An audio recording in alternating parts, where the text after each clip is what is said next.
Mummy mummy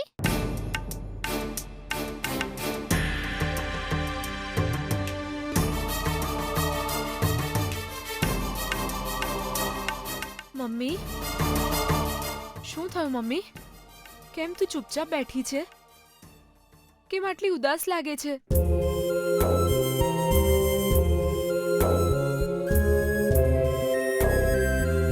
ભગવાન જે કરે છે એ સારું જ કરે છે એવું તું કહેતી હતી, અને આજે તું જ ઉદાસ થઈને બેઠી છે. હું દુખી ન થઉં તો શું કરું બેટા?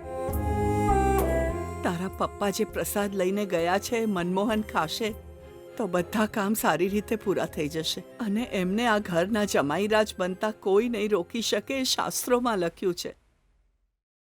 તારા પપ્પા કહેતા હતા. આમ જોવા જઈએ તો એ પ્રસાદ ખાવાનો હક ખાલી વિજયને છે, અને તારા પપ્પા છે કે એ પ્રસાદ મનમોહન માટે લઈ ગયા છે.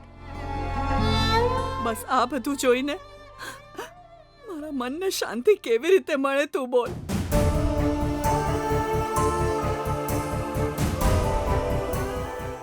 તારી જેમ દુઃખ છુપાવીને મને જીવતા નથી આવડતું ગીતા.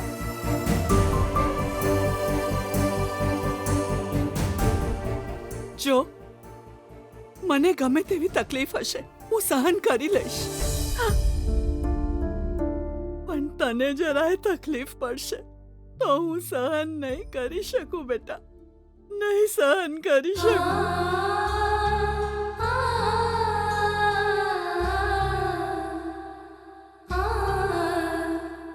હું શું કરું મમ્મી? વિજય સાથે લગ્ન કરવાનું મારા ભાગ્યમાં નથી લખ્યું, એટલે જ કદાચ વિજયને એ પ્રસાદ નહીં મળે.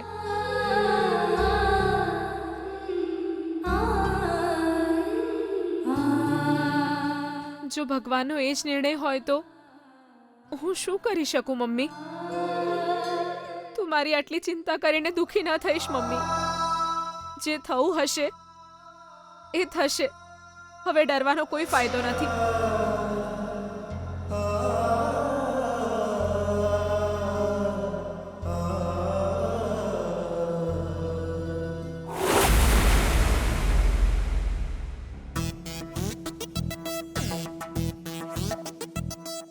ચમ આજે આટલી ગભરામણ થઈ રહી છે?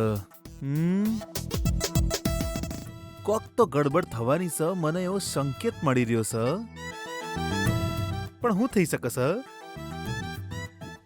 મારું ટેન્શન દૂર કરવા માટેની દવા ફ્રીજની અંદર મળશે ખરી?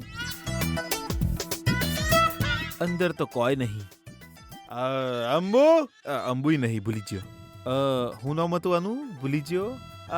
હું આભાળ સપ્તસુંદરી. સાહેબ, તમારે કઈ જોઈએ છે? અરે તો અચાનક આવીને હું જોઈએ છે સાહેબ, એવું તો પૂછે ને તો મન તો બહુ બધું મોંઘવાનું મન થાય.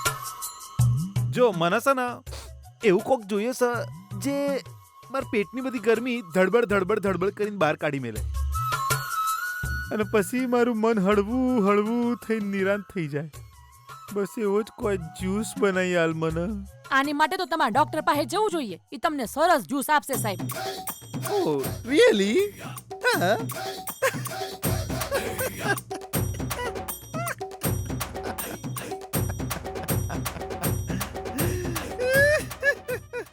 તને શું નહીં આવતું? ચૂપ! કોમેડી કરી રહી છે મારે હામું? જઈને તારું કોમ કર. માલિકની આમાં મજાક કરી રહી છે ગોડી એવી. હપ હપ. આવી ગોડા જેવી કોમ વાળી રાખીએ ને તો પછી આવી જ હાલત થાય. ઇજ્જત જ નહીં કોઈ.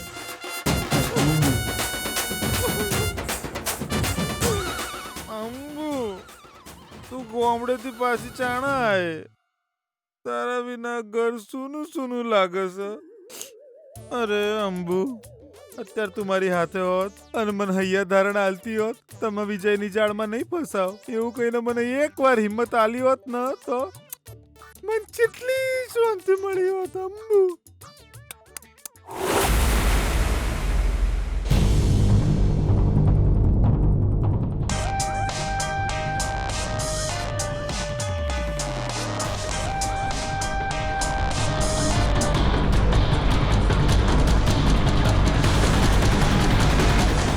જલ્દી આય.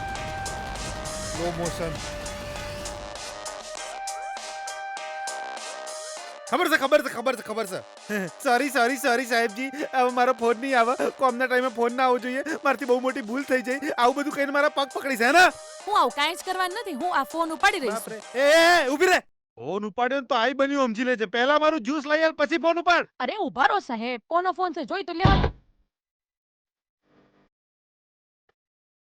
આ ફોન હશે અનનોન નંબર. હે?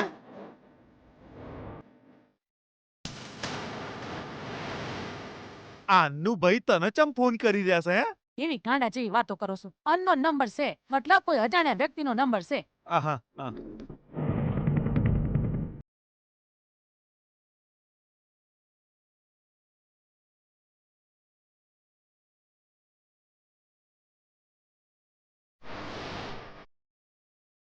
Hello, hello hello hello cut કર્યો. સાહેબ ફોન કેમ કટ કરી દીધો? આવું કેમ કર્યું? કોમ કરવાનું બાકી હોય તારા ફોન ઉપાડવાની હિંમત કઈ રીતે થઈ તારી? ટાઈમ પાસ કરવા આવે છે હોય કન? હે? જા જઈને તારું કામ કર. જા જ્યુસ બનાય. જા અહીંથી.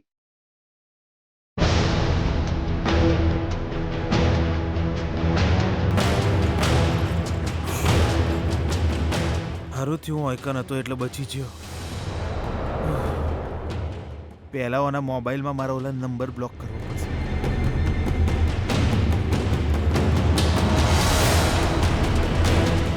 ઓ સાહેબ, મારા મોબાઈલમાં તમે શું કરી રહ્યા છો? એ તો અન્નુભાઈનો અનનોન નંબર. અરે હું કહું તને કેટલા ગંદા મેસેજ મોકલતા હતા તને હું કહું છું. કનેક્ટ જ નથી થતો. બ્લોક કરી દીધો લાગે જાણે મને. હેલો, બટ અવાજ ક્યાંક સાંભળ્યો હોય એવું લાગે છે. એટલે એના બધા મેસેજ ડિલીટ કરીને એનો નંબર તારા મોબાઈલમાં બ્લોક કરી દીધો. તને કોઈ થવું ના જોઈએ. અમાર માટે તો કોમ વાળા એટલે ભગવાન હોય છે.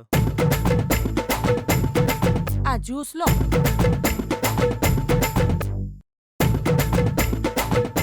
મેં તો સ્વીકાર લીધું.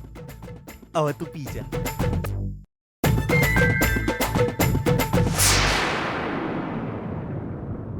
અરે, એક અજાણ્યા નંબર પરથી ફોન આવ્યો ને આ કેમ વાંદરા જેવી હરકતો કરે છે?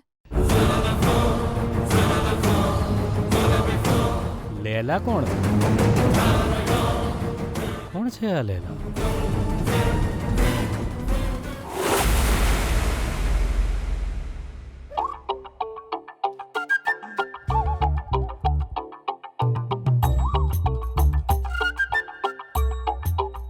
અરે જમાઈરાજ, લાગે છે ક્યારના આવીને ઊભા છો. મને માફ કરી દો. હા, મારા કારણે તમારે રાહ જોવી પડી. વાંધો નહીં પપ્પાજી, ચલો અંદર જઈને એડવાન્સ આપીને હોલ બુક કરીએ. હા, અરે પણ એ પહેલા તમે જરા મોઢું મીઠું કરી લો.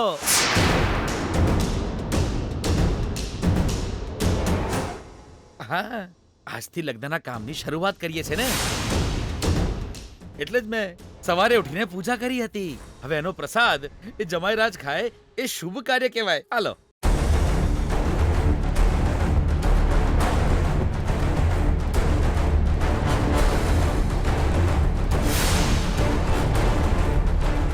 અરે મને ખવડાવવા માટે આ બેગમાં પ્રસાદ લાવ્યા છો પપ્પાજી? હા જમાઈરાજ, પ્રસાદ પણ લાવ્યો છું અને આ હોલ બુક કરવા માટે પૈસા પણ લાવ્યો છું.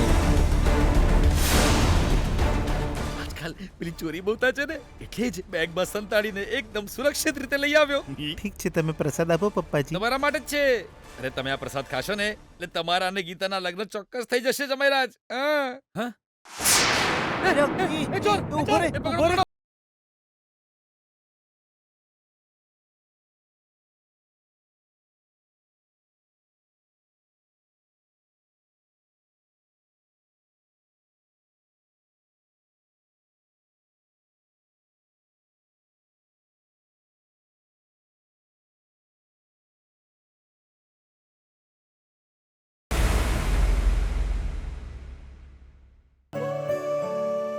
અરે ગીતા, તારી સાથે આ બધું શું થઈ રહ્યું છે? એક તરફ તારે વિજય સાથે જીવન જીવવું છે એને તું તારો પતિ માની ચૂકી છે અને અહીં 8 દિવસ પછી તારા પપ્પા જબરજસ્તી તારા લગ્ન મનમોહન સાથે કરાવવાની તૈયારી કરી રહ્યા છે.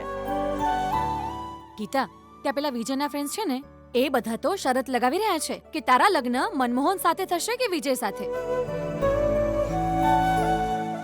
મને લાગે છે કે રોકી જીતી જશે.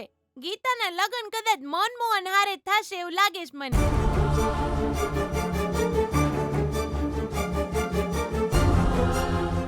મને પણ એવું જ લાગે છે.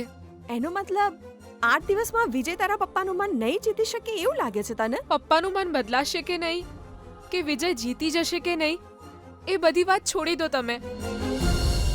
કેમ કે ભગવાનની ઈચ્છા નહીં હોય તો અમને બંનેને અલગ થવાથી કોઈ નહીં રોકી શકે.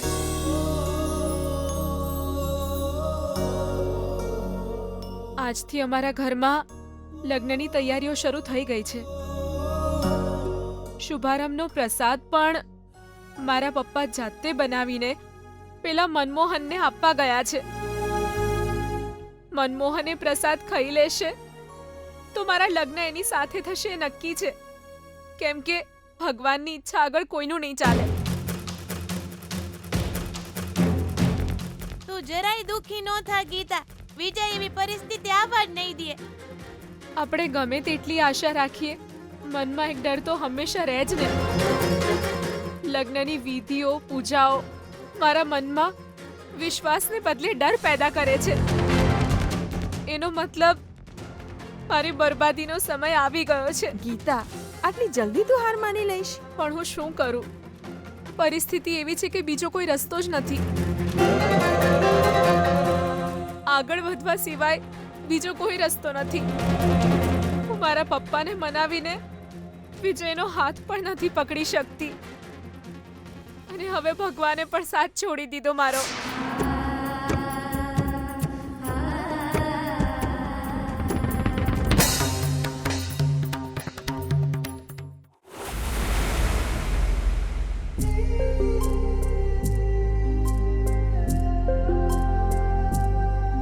આ લેલા કોણ છે? મેં એને ફોન કર્યો તો કટ કેમ કર્યો? ફરીથી ફોન કર્યો તો મારો નંબર બ્લોક કર્યો. કનેક્ટ જ નથી થઈ રહ્યો. નક્કી મારી વિરુદ્ધ કંઈ ષડયંત્ર ચાલી રહ્યું છે. શું છે મારે જાણવું જ પડશે. જ્યારથી ઘર છોડ્યું છે ત્યારથી હોટલના પાર્સલ જ ખાવા પડે છે. પહેલાં જમી લઉં, પેટની ભૂખ શાંત થાય. ગીતા, 8 દિવસ પછી મારી પત્ની બનીને મારા ઘેર આવજે. પછી તારા હાથનું ટેસ્ટી ટેસ્ટી જમીશું તો.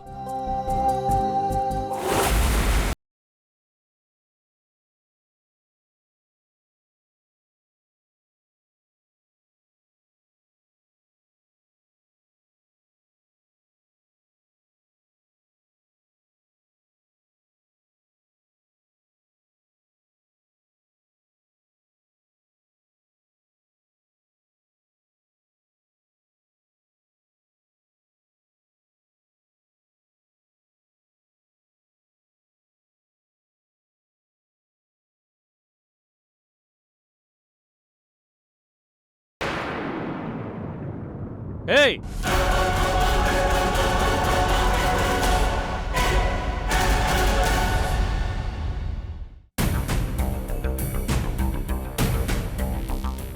ઓકે, ઠીક છે. મેં તમને જે જગ્યા પર આવવાનું કહ્યું ત્યાં આવી જાઓ. અરે ભઈલા! શું થઈ ગયું છે તને? ભઈલા, બિહેવ યોરસેલ્ફ. મેનર્સ નથી? શું કરી રહ્યો છે તું? ફોનનું લાલ બટન દબાવ્યું મેં. કરોડ રૂપિયાની ડીલ ચાલતી હોય તોય અત્યારે કેન્સલ. બેના આજે બહુ મોટો અનર્થ થઈ જાત આપણી હાથે. પણ તારા ભાઈએ ચાણક્ય નીતિ અને એનું મગજ બંનેનો ઉપયોગ કરીને એ અનર્થને પાછો મેકલી દીધો. તે અનર્થને રોકવા માટે તારા દિમાગનો ઉપયોગ કર્યો એમ? એનો મતલબ હવે મોટો અનર્થ થશે એમાં કોઈ ડાઉટ નથી. પેલા હું થયું એ તો પૂછ. ઠીક છે, બોલ. પેલા ધુમાડાવાળા માણસે વિજયને મારો ફોન નંબર આલી દીધો લાગે છે બેના.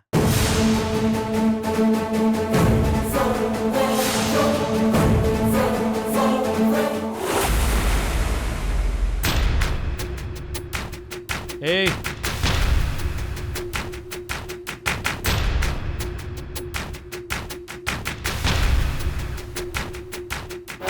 મારું જમવાનું ઢોળીને તું ભાગી ક્યાં રહ્યો છે હે? પેટમાં બિલાડા બોલી રહ્યા છે ક્યારના. એક કોળિયો નથી ખાતો ને તે બધું પાડી નાખ્યું. સોરી ભાઈ, મારાથી ભૂલથી થઈ ગયું. એ જમવાનું લેવા માટે હવે પાછો હું હોટલ પર જઉં એમ? હા જમાઈરાજ, પ્રસાદ પણ લાવ્યો છું અને આ હોલ બુક કરવા માટે પૈસા પણ લાવ્યો છું. ભાઈ મારી પાસે પ્રસાદ છે, લઈ લો, ખાઈ જાઓ તમે.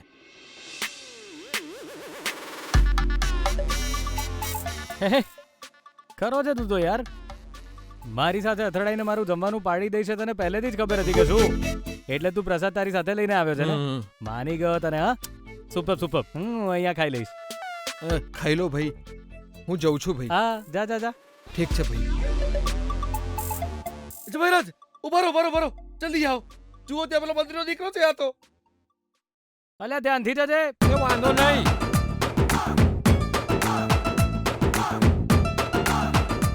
આ જગ્યા સારી નથી, ક્યાંક બીજે જવું. એ આ ચોર તો બચીને ભાગી ગયો. ચલો પકડો જલ્દી દોડો. અચ્છા, મેં વિજયને ધુમાડાવાળાની પૂછપરછ કરવાની ના પાડી હતી, તોય એણે પૂછપરછ કરી. હવે શું થશે ખબર છે? વિજયને ખબર પડી જશે કે આ કામ તે જ કર્યું છે. મારી બેન, તારા ભાઈના મગજમાં ભૂસું ભરેલું છે એવું તું સમજીને બેઠીશું? મેં ધુમાડાલાલને ફોન કરેલો એ વાત સાચી, પણ મારા ફોન પરથી નહીં. તે ઘરના કામ માટે ઓલી નવી નોકરાણી રાખી છે ને, અપોઇન્ટમેન્ટ કરીને, એના ફોન પરથી કરેલો.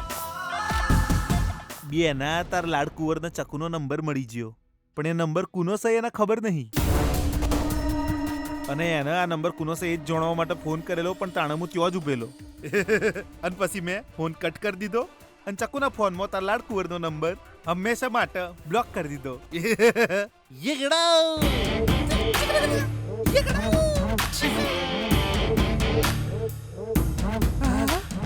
શું ભઈલા તું પણ એક સમસ્યામાંથી બચવા માટે બીજી સમસ્યા ઊભી કરી દે છે. ઉપરથી એવી રીતે વર્તે છે કે જાણે તે બહુ મોટું તીર ના માર્યું હોય. એ ચક્કુના નંબર પરથી ફોન કરવાની જરૂર શું હતી તારે? એના સિવાય બીજું કંઈ સૂઝ્યું નહીં તને? વિજયને આ ચક્કુનો નંબર છે એવું જાણવામાં વાર કેટલી લાગશે? અલી બેના, એવું તો હું થઈ જશે તો મારા પર બૂમા બૂમ કરે છે? બેના, વિજયનો નંબર મેં બ્લોક કરી દીધો છે. તું ટેન્શન ચમ લઈ રહી છે? કુલ રહો. જ્યાં સુધી તું મારી સાથે રહીશ ને, એવું ક્યારેય થવાનું નથી. સાંભળ, તું મારો ભાઈ છે એટલા માટે જ આટલી બધી ભૂલો કર્યા પછી પણ તું મારી સાથે છે. જો તારી જગ્યાએ કોઈ બીજું હોત ને તો એને ધક્કા મારીને કાઢી મૂકત.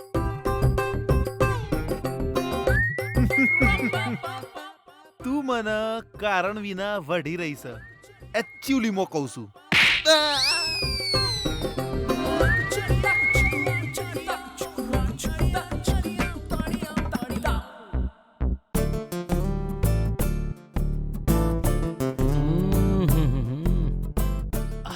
અદ્ભુત છે આ તો. ક્યારે પતી ગયું ખબર જ ના પડી. પેટ ભરાઈ ગયું મારું. અરે ઉભો રે પાપી. આ પ્રસાદ કયા મહાપુરુષે બનાવ્યો હતો? એ તારી તો મંત્રીના દીકરા પેલા ચોરને કેમ છોડી દો તે? તારો ભાઈબંધ હતો કે શું? અરે કેમ જવા દીધો એને તે? અંકલ તમે અહીં કેવી રીતે? અરે ભાઈ મારા, પેલો ચોર તારા હાથમાં આવ્યો તો તેને છોડી કેમ દીધો? ચોર? પેલો માણસ? ના અંકલ, એ તો બહુ સારો માણસ હતો. એ મારી સાથે અથડાયો અને મારું ખાવાનું પાડી દીધું, બદલામાં પ્રસાદ આપ્યો.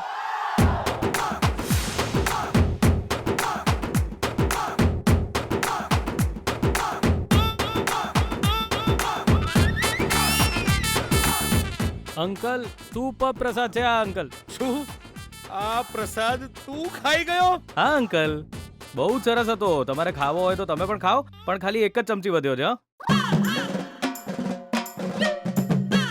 પણ આ તો એઠો થઈ ગયો ને, એટલે હું ખાઈ લઉં છું. ગયા કામથી મારી બધી મહેનત ગઈ પાણીમાં. અરે બહુ જ ટેસ્ટી છે અંકલ. અરે મારા બાપ, હું પ્રસાદની વાત નથી કરતો, મારા જીવનની વાત કરું છું. કેમ અંકલ?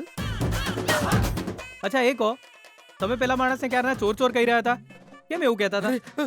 અરે એ મારા હાથમાંથી જે બેગ લઈને ભાગ્યો એ બેગમાં છે ને પૈસા હતા. એ હોલના એડવાન્સ માટે આપવાના પૈસા.